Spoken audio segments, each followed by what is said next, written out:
Atsirado charakteris. Na, va, biški, pagimdai biški jo charakterį šiek tiek suformuoji, tada jau ten viską kitą jau kartais netiek lieka ir įdomu daryti tenkės pirštukus, rankas ten. Na, biški, kada jau veidas kažką pradeda kalbėti, tai tada jau pagrindas jau būna kaip ir atlikta. Jis atsiskleidžia kaip visiškai šiuolaikiškas kūrėjas ir iš tikrųjų tai lyg yra tam tikrai įtaka ir profesionaliosios dailės, bet jis labai liaudiškai visus tos dalykus pateikia. Iš tikrųjų žvelgia labai paprastai, gal šiek tiek net komiškai. Kartais tai šiuolaikiniai tautodėliai yra būdingas, vėlgi netgi sakyčiau, labai buitiškas požiūris į portretuojamą į žmogų. Tuo tarpu Česnulis dažnai vaizduoja tą portretuojamą liktai su fotoaparatu, liktai tokioj akimirkai, tam tikram momente, tokiame judesio ir gyvenimo. Irgi labai toks, sakytų, labai paprastas liktai būtų požiūris būdingas tokiom jo skulptūrom.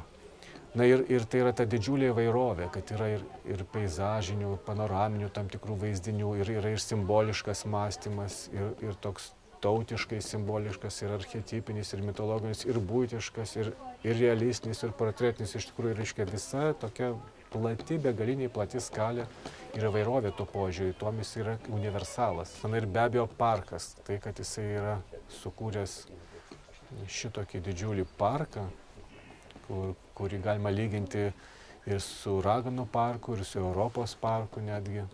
Jeigu Europos parkas yra kaip profesionaliosios skulptūros parkas, tai jeigu mes lygintume su šitom, aišku, žymiai mažesnis, tai sakykime, Europos parke yra noras parodyti tokį akibrokštą arba konfrontaciją su gamta, reiškia tos technogeninių teršalų, paryškinimą tos gražios netgi regioninio parko gamtos fone, reiškia kontrastas. Tuo tarpu Česnulio parkas visas yra susiliejęs su gamta, yra didžiulė vienybė.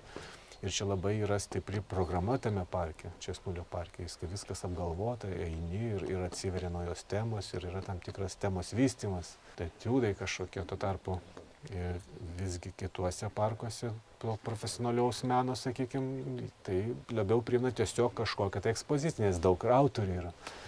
Taigi, jeigu kalbėt, kad tai vieno autoriaus parkas, tai tikrai nedaug tokių yra parkų Lietuvoje, kur būtų vieno autoriaus tikrai kūriniai taip išeksponuoti, kad kartu tai yra ir ekspozicija, ir kartu parkas, ir teminis, ir visa kita.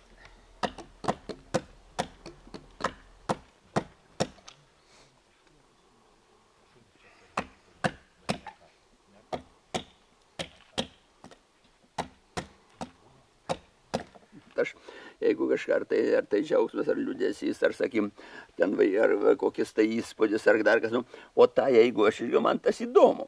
O ten, sakykim, tokie dalykai, kur, sakykim, kažką tai atkartoti, jau biškai neįdomu. Tai nežinau, ar tuo gali klausyti dar unikalus.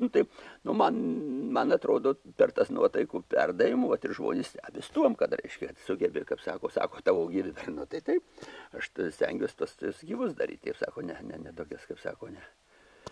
Bent jau man tas ir įdomu.